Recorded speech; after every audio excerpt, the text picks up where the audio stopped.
Hello everyone, general study official में आप सबका स्वागत है। मेरा नाम है आलोक रंजन। तो आज का ये वीडियो पूरी तरीके से डेडिकेटेड है प्राचीन इतिहास के उन प्रश्नों से जो बीपीएससी में पूछे गए हैं प्रीवियस ईयर में। तो ये अगर इतने प्रश्न आप कर लेते हैं तो बीपीएससी में प्राचीन इतिहास से जितने भी सवाल पूछे जाएंगे उन सबको आप करने के पोजिशन में होंगे। आई होप आपको ये वीडियो अच्छा लगेगा। तो ये शुरू करते हैं इस वीडियो को। तो पहला सवाल है कि निम्नलिखित में से किसको कैल्कोलिथिक युग भी कहा जाता है? तो इसका आंसर है ताम्रपाषाण युग को कैल्कोलिथिक युद्ध कहा जाता है। और ये वो युग है जिस समय तांबे का और पत्थर के औजार बने करते थे, इसलिए इनको ताम्रपाषाण युग कहा जाता है, जो कि 9000 बीसी से इसकी शुरुआत मानी जाती है। सिंधु घाटी सभ्यता भी ताम्रपाषाण युग ही कहलाती है। तो अगला सवाल है कि ऋग्वेद संहिता का 9वां मंडल पूर्णतः किसको समर्पित है? तो इसका आंसर हो जाएगा डी, यानी सोम और इस पेपर नामाकृत देवता को संबंधित है। दरअसल ऋग्वेद में कुल 10 मंडल हैं और जो सोम है ये आर्यों का प्रमुख पेय हुआ करता था और इसको मुजवंत नामक एक पर्वत से इसको प्राप्त किया जाता था। तो 10वां मंडल इसमें एक है पुरुष सूक्त, और इस पुरुष सूक्त में वर्ण व्यवस्था की चर्चा की गई है। तो इन चर्चा से आपको बहुत सारे और भी क्वेश्चन जानने को मिलेंगे। अगला है कि त्रिपिटक किसकी धार्मिक पुस्तक है? तो त्रिपिटक इसका आंसर हो जाएगा बौद्ध धर्म की धार्मिक पुस्तक है। दरअसल बुद्ध के बाद उनके शिक्षाओं को संकलन को 3 भागों में बांटा गया था और इन 3 भागों को त्रिपिटक कहा जाता है, जिसमें एक है विनय पिटक। विनय पिटक में संघ संबंधी जो नियम है उसकी बात की गई है। जो दूसरा है वो है सूत पिटक। सूत पिटक में जो बुद्ध के वचन है, जो बुद्ध ने वचन दिए हैं, उससे संबंधित है। और जो तीसरा है वो है अभिधम पिटक, और अभिधम पिटक में जितने भी दार्शनिक सिद्धांत है बौद्ध धर्म से संबंधित उसकी बात की गई है। अगला सवाल है कि किस शासक द्वारा सर्वप्रथम पाटलिपुत्र राजधानी के रूप में चयन किया गया था? तो इसका आंसर हो जाएगा सी, यानी उदयन के द्वारा पाटलिपुत्र को राजधानी के रूप में चयनित किया गया था और ये 461 बीसी में हुआ था। और उदयन का जो कार्यकाल माना जाता है 461 से लेकर के 445 बीसी के आसपास माना जाता है। अगला सवाल है कि किस प्रकार की भूमि को अपृहत भूमि कहा जाता है? तो इसका आंसर हो जाता है ए, यानी बिना जोती हुई जंगली भूमि को अपृहत भूमि कहा जाता है। अगला सवाल है कि कर्नाट वंश का संस्थापक कौन था? तो ये चूंकि बिहार से संबंधित है तो ये परीक्षा में बहुत बार पूछे जाने की संभावना ये बढ़ जाती है, कर्नाट वंश से संबंधित प्रश्न। इसका आंसर हो जाएगा डी। जो नान्यदेव थे वो कर्नाट वंश के संस्थापक थे। 1097-98 में इन्होंने कर्नाट वंश की स्थापना की थी बिहार के मिथिला क्षेत्र में। और वो जो कर्नाट वंश का टोटल अगर आप टाइम पीरियड देखेंगे तो कर्नाट वंश 1097 जब से ये बना तब से लेकर के 1325 तक कर्नाट वंश माना जाता है। और ये काल मिथिला का स्वर्ण काल माना जाता है क्योंकि साहित्य का बहुत विकास हुआ। एक और चीज मैं आपको बताता हूँ जो क्वेश्चन में पूछे जाते हैं कि जो कर्नाट वंश है इन्होंने नान्यदेव ने अपनी राजधानी जो बनाई थी वो सिमरावगढ़ को बनाई थी। ये क्वेश्चन भी पूछे जाते हैं। अगला है कि गौतम बुद्ध को एक देवता का स्थान किस राजा के युग में प्राप्त हुआ था? तो इसका आंसर हो जाएगा बी, यानी कनिष्क के काल में प्राप्त हुआ था। कनिष्क कुषाण वंश के राजा थे और 78 ईस्वी में इनका राज्यारोहण हुआ था और इसी समय से शक संवत की शुरुआत मानी जाती है। और ये जो कनिष्क के समय में चौथी बौद्ध संगीति हुई थी, ठीक है। और इसी में जो हमारा बौद्ध धर्म है वो 2 संप्रदाय में बट गया, जिसको बोलते हैं महायान और हीनयान संप्रदाय। जो महायान संप्रदाय है इसके जो लोग होते हैं वो बुद्ध को एक भगवान के रूप में मानते हैं और उनकी पूजा करते हैं। और इसी समय से जो बोधिसत्व होता है महायान में ही बोधिसत्वों की जितने भी लोग थे उनकी पूजा भी प्रारंभ हो गई थी। अगला सवाल है कि 16 जो महाजनपद थे उनकी सूची इसमें उपलब्ध है? तो 16 महाजनपद की सूची अंगुत्तर निकाय में देखने को मिलती है। ये मैप से अगर आप याद रखेंगे तो चीजें और अच्छे से समझ में आएगी। सबसे दक्षिण में अशमक था, ये सारे कौशल, वज्जी, मल, अंग, और ये सबसे ऊपर में कम्बोज, ये अफगानिस्तान में स्थित है। तो इस तरीके से याद कर ले और इन सबकी राजधानी याद कर ले, ये भी बहुत सारी परीक्षाओं में पूछा जाता है। और राजधानी अगर आप चाहें तो हमारे कमेंट में भी लिख के बता सकते हैं। अगला है कि प्रथम मगध साम्राज्य का उत्कर्ष किस शताब्दी में हुआ? तो इसका आंसर हो जाएगा बी, यानी ईसा पूर्व 6ठी शताब्दी 600 बीसी में मगध साम्राज्य की स्थापना हुई थी। और जो सबसे पहला साम्राज्य था, बहुत जगह बृहद्रथ वंश भी देखा जाता है, और ऑप्शन में तो ये मानिएगा, हालांकि सामान्यतः हर्यक वंश को माना जाता है। एक निमोनिक्स है, निमोनिक्स होता है वो शब्द जिससे हम किसी चीज को याद रखते हैं। तो निमोनिक्स एक ये है कि हसीन माशुका के साथ, इसका मतलब है हर्यक वंश, इसके बाद आया शिशुनाग वंश, फिर नंद वंश, फिर मौर्य वंश, शुंग वंश, कण्व वंश और सातवाहन वंश। तो क्रम में अगर आप याद कर सके तो बेहतर है। और किस तरीके से याद किए ये मैटर नहीं करता, मैटर करता है कि जब भी आपको जरूरत पड़े, चाहे एग्जाम में या किसी अन्य स्थान पे, उस समय आपको चीजें अगर याद आ गई तो आपका याद करना सफल हो गया। तो इसमें बिल्कुल हेजिटेट मत कीजिएगा कि हम कैसे याद कर रहे हैं। अगला है कि अशोक के धम्म का मूल संदेश क्या है। देखिए, अशोक का धम्म एक बहुत ही विस्तृत एक तरीके से संहिता थी, कैसे सोसाइटी को चलाना है, सोसाइटी में क्या क्या नियम होंगे, वो अशोक के धम्म में लिखा हुआ था। तो उसमें बहुत सारी बातें थी। इसमें शांति, अहिंसा, बड़ों का सम्मान करना, जानवरों का सम्मान करना, पेड़ पौधे लगाना, ये सारी बातें लिखी हुई थी। इसलिए इसका आंसर हो जाएगा ई, यानी एक से ज्यादा। दरअसल 261 बीसी में अशोक की प्रसिद्ध लड़ाई लड़ी थी, जिसको कहते हैं कलिंग की लड़ाई, जिसमें बहुत ज्यादा हिंसा हुई थी, बहुत लोग मारे गए थे। इसके बाद सम्राट अशोक ने डिसाइड किया था कि अब वो अपने मतलब अपना आगे का राज वो अब लड़ाई के हिसाब से नहीं चलाएंगे, बल्कि धम्म नीति के तहत चलाएंगे, और तब उन्होंने धम्म नीति की शुरुआत की थी। अगला सवाल है कि कौटिल्य की पुस्तक अर्थशास्त्र किस विषय पर आधारित है। ठीक है, देखिए, जो कौटिल्य की पुस्तक अर्थशास्त्र बहुत ही विस्तृत किताब है, इसमें बहुत सारी बातें लिखी गई है। जैसे इसमें मुख्यतः ये क्या है, ये शासन, जो शासन चलता है, इसके व्यवस्था कैसे चलती है, इस पे संबंध आधारित है, कि शासन का सिद्धांत बताया है कि शासन कैसे चलता है। तो उसमें सारी चीजें बताई गई है। एग्जाम्पल के लिए इसमें मंडल सिद्धांत का जिक्र है, जो विदेश नीति की बात करता है। सप्तांग सिद्धांत की बात है, जो राजा के महत्वपूर्ण जो 7 अंग होते हैं उनकी बात की गई है। और सप्तांग सिद्धांत में क्या था, राजा थे, अमात्य थे, जनपद, दुर्ग, कोष, दंड और मित्र। तो आप उसको याद कर सकते हैं। इसके अलावा शिल्प, शिल्प के अलावा कृषि, इन सब चीजों की भी इसमें चर्चा की गई है। इसलिए इसका आंसर हो जाएगा ई, एक से ज्यादा। अगला है कि निम्नलिखित में से कौन सा बंदरगाह गुप्त काल में उत्तर में व्यापार करने के लिए उपयोग किया जाता था। तो उत्तर भारत में व्यापार करने के लिए ताम्रलिप्ति बंदरगाह को उपयोग किया जाता था। ये आज के बंगाल में अवस्थित है। इसके अलावा जो हमारे दक्षिण पूर्वी देश है, जैसे कि आज के इंडोनेशिया, मलेशिया, इनफैक्ट चीन, इन सब और श्रीलंका भी, इन सब जगहों पे भी जो व्यापार किया जाता था वो ताम्रलिप्ति बंदरगाह से किया जाता था। जबकि जो पश्चिम भारत और पश्चिम के देशों के साथ व्यापार किया था वो भड़ौच से किया जाता था। इसको भृगु कक्ष भी कई जगह देखने को मिलता है कि लिखा हुआ रहता है। ओके, अगला सवाल है कि इनमें से कौन गुप्त काल में औषधि के क्षेत्र में अपने कार्य के लिए जाने जाते थे। देखिए, थोड़ा सा कंट्रोवर्शियल सवाल था, क्योंकि इसका आंसर जो बीपीएससी ने शुरू में दिया था नहीं मानता। ये दरअसल 63वीं जो बीपीएससी हुई थी ना 2017 में, इसमें ये क्वेश्चन पूछा गया था। तो मैं इसको डिटेल में समझा देता हूँ। ये जो सुश्रुत थे, ये चिकित्सक थे, ये सर्जन इनको कहा जाता था। ये मोतियाबिंद का ऑपरेशन उस समय करते थे। पर इनका जो समय काल है वो 600 बीसी है। और गुप्त काल ये नहीं हो सकता, क्योंकि गुप्त काल 278 एडी से ही शुरू हुआ था। इसके बाद जो शूद्रक है, शूद्रक और ये सौमिल, ये दोनों गुप्त काल के हैं, पर ये दोनों नाटककार हैं। और जो शौनक है, ये ऋग वैदिक काल के, ऋग वैदिक ये ऋषि थे। इसलिए इसमें से कोई नहीं है। तो इसका आंसर हो जाएगा ई, उपयुक्त में से कोई नहीं। इसको आप एक बार ध्यान दीजिएगा, हो सकता है क्वेश्चन रिपीट हो जाए।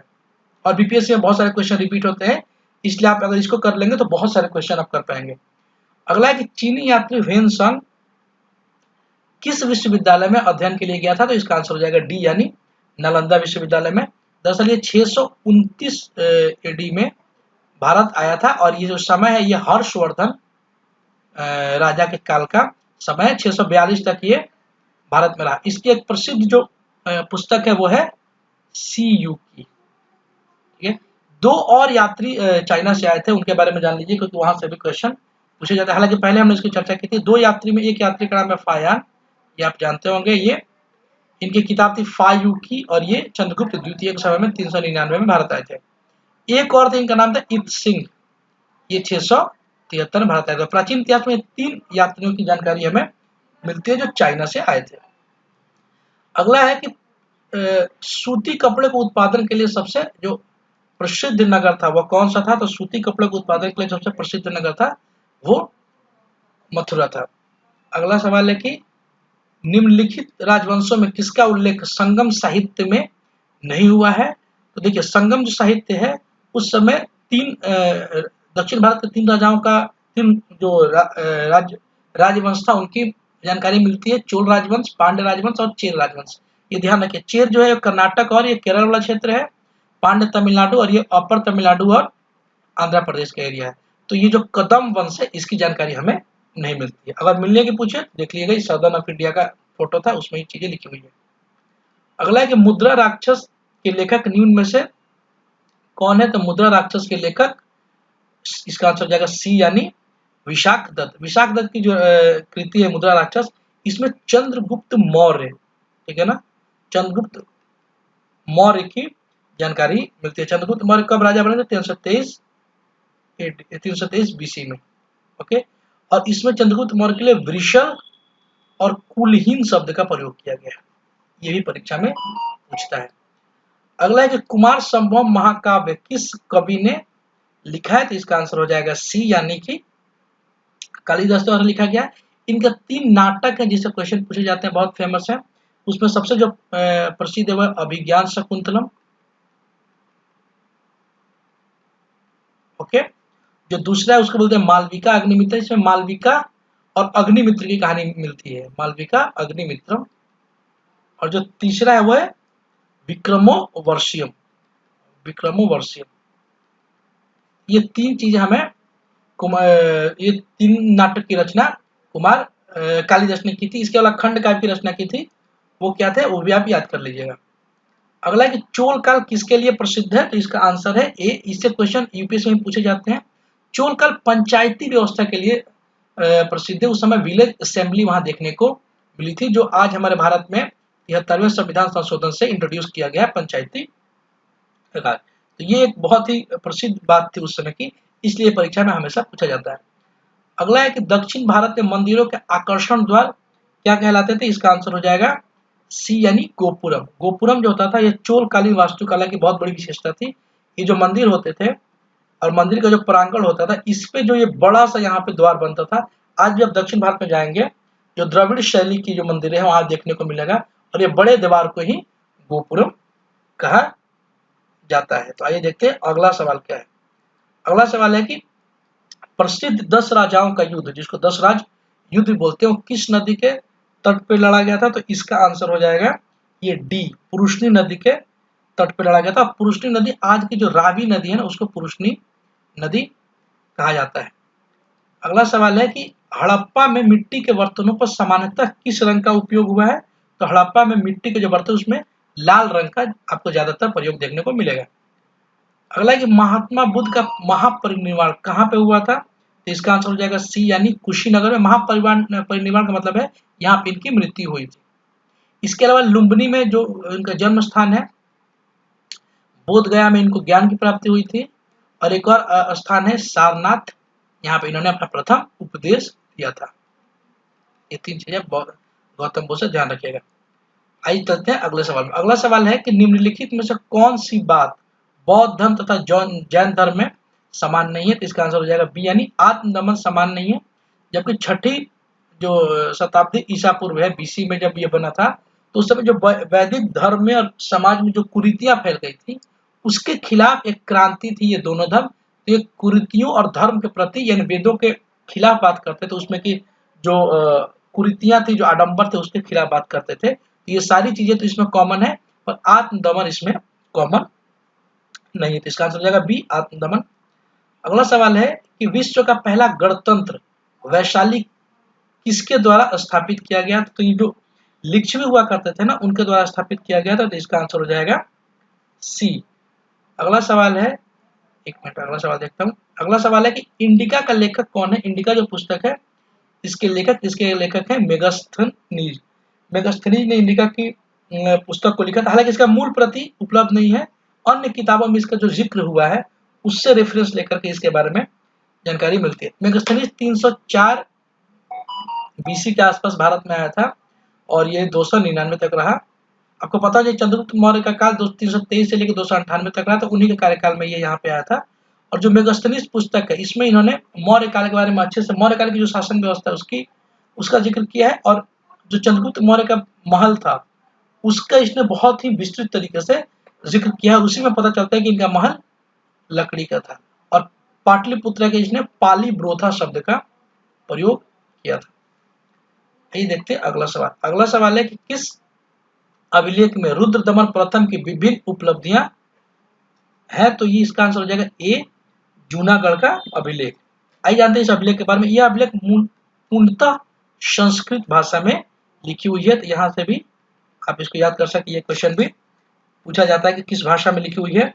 जबकि ये जो रुद्रदमन है इनका कार्यकाल आप देखेंगे तो 130 से लेकर के आई थिंक 150 एडी के आसपास है। आप एक बार इसको चेक कर लीजिएगा, 150 एडी के आसपास ही ये था।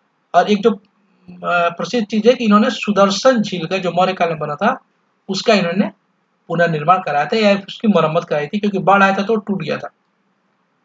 अगला है कि गुप्त सम्राट जिसने हूणों को पराजित किया। ये हूण बहुत बार देखने को मिलते हैं इसमें। तो हूणों को पराजित करने वाला जो गुप्त शासक था तो वो थे स्कंदगुप्त। स्कंदगुप्त का जो शासनकाल है ना बहुत ज्यादा उथल पुथल रहा।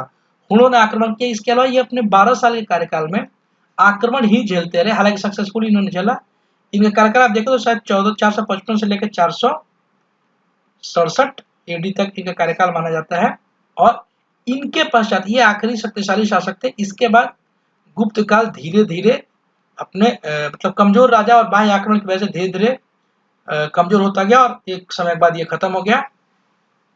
और ह्वेन-सांग जब आए थे 629 में, तो उन्होंने इस बात को अपनी किताब में लिखा है कि जब वो पाटलिपुत्र में घूम रहे थे तो उस समय बस्तियां पूरी तरीके से उजड़ चुकी थी। तो वहां से भी हमें ये जानकारी मिलती है कि कैसे गुप्त साम्राज्य खत्म हो गया। अगला सवाल है, ये बहुत परीक्षा में पूछा था, कल्हड़ पुस्तक नाम क्या है? जो कल्हड़ ने अपनी पुस्तक लिखी थी उसका नाम क्या है? तो उसका नाम था राज तरंगड़ी। कल्हड़ की प्रसिद्ध पुस्तक है, और ये खासियत इसलिए क्योंकि इसमें कश्मीर का इतिहास हमें जानकारी मिलती है।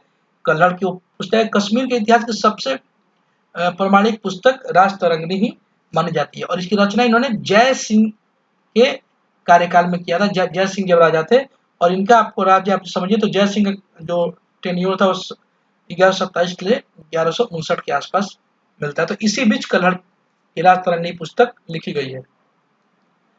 अगला एक उदंतपुरी शिक्षा केंद्र निम्न में से किस राज्य में अवस्थित है? तो इसका आंसर हो जाएगा बी, बिहार में है। तो बिहार से संबंधित प्रश्नों को आप ध्यान दीजिएगा, इससे क्वेश्चन पूछेंगे। उदंतपुरी को उदानपुर भी बहुत जगह कहा जाता है। इसके अलावा जो उदंतपुरी की स्थापना की थी, जो अपना पाल वंश है ना, पाल वंश के जो संस्थापक कहिए या प्रथम शासक कहिए गोपाल, इन्होंने ही उदंतपुरी विश्वविद्यालय की स्थापना की थी। अगला सवाल है कि नालंदा विश्वविद्यालय की स्थापना का युग क्या है? तो नालंदा विश्वविद्यालय की स्थापना का युग इसका नाम बी, गुप्त काल है। कुमार गुप्त प्रथम ने इसकी स्थापना की थी नालंदा विश्वविद्यालय की। और इसको विनाश किसने किया था? तो 1097-98 में इसको बख्तियार खिलजी ने इसको जला डाला था। और बख्तियार खिलजी के नाम पे यहाँ की बख्तियारपुर एक जगह है बिहार में, वो बख्तियार खिलजी के नाम पे ही है। पता नहीं आजकल उसके नाम बदलने की चर्चा चल रही है। अगला है कि किस काल में अछूत की अवधारणा स्पष्ट रूप से उद्धृत हुई थी, मतलब देखने को मिलती है? तो इसका आंसर हो जाएगा धर्मशास्त्र के समय में। ये धर्मशास्त्र उस समय जब गुप्ता पीरियड आ चुका था, यानी उस समय तक वर्ण व्यवस्था आ चुकी थी। वर्ण व्यवस्था आने के बाद से कई प्रकार की जो निम्न जातियां उस समय मानी जाती थी, उसका विकास हो चुका था। अगला सवाल है कि ईसा पूर्व 6ठी शताब्दी में विश्व के प्रथम गणतंत्रात्मक व्यवस्था कहाँ पे थी? तो ये वैशाली में थी। और ये किसने शुरू किया था? तो लिच्छवियों ने शुरू किया था, वैशाली राजवंश में। अगला है कि पाटलिपुत्र स्थित जो चंद्रगुप्त का महल है वो मुख्यतः किससे बना था? तो मैंने अभी कुछ देर पहले आपको बताया था, तो ये मुख्यतः लकड़ी से बना था। इसका आंसर हो जाएगा, इसको राजप्रसाद भी कहा जाता है।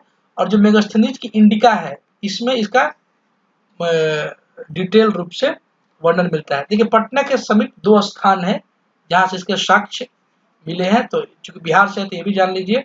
एक पटना के बुलंदी बाग, बुलंदी बाग और एक है कुमरार। यहाँ से इसके साक्ष्य मिले हैं और जो ढूंढा था उस विद्वान का नाम था स्नूपर।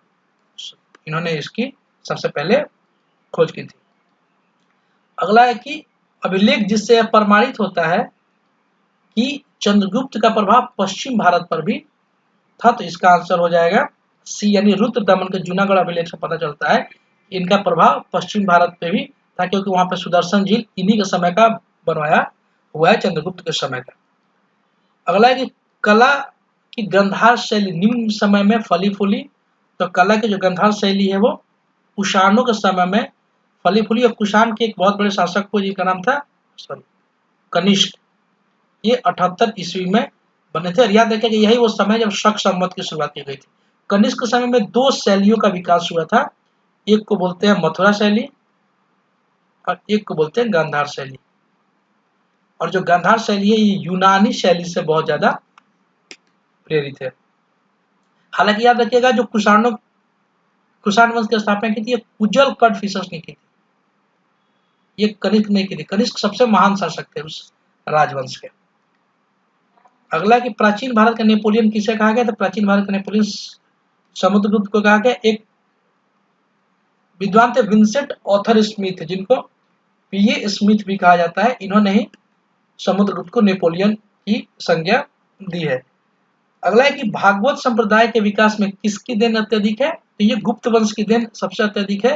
जैसा गुप्त राजा थे वो भागवत मत को मानते थे और इसी को अपना धर्मराज मतलब राज धर्म घोषित कर दिया था, और इसमें भागवत धर्म को बहुत ज्यादा बढ़ावा मिला। इसीलिए मंदिरों का विकास आप देखेंगे कि गुप्ता पीरियड में बहुत ज्यादा देखने को मिलता है। अगला है कि संगम युग में उरैयूर किस लिए विख्यात है? इस स्थान को आप मैप में भी देख लीजिएगा, ये बहुत इंपॉर्टेंट है, पूछा जाता है। तो जो उरैयूर है वो कपास के विकास का महत्वपूर्ण केंद्र है, तो इसका आंसर हो जाएगा बी।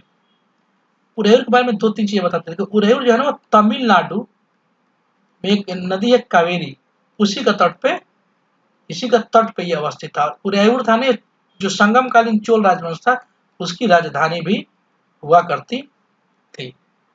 अगला है कि अगला और ये आखिरी सवाल है कि नगरों का क्रमिक पतन किस काल के एक महत्वपूर्ण विशेषता है? ये गुप्त काल की एक महत्वपूर्ण विशेषता। इसका आंसर हो जाएगा ए या 1।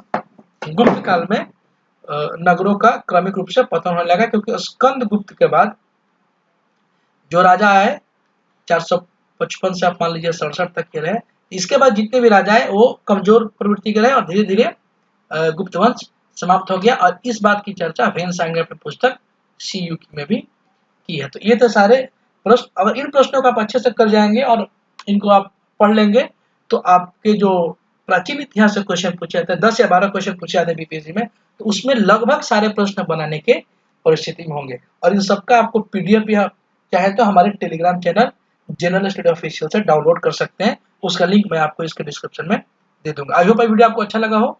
अच्छा लगा तो चैनल को सब्सक्राइब कीजिए, वीडियो को लाइक कीजिए। अपना बहुत ख्याल रखिए। Thank you.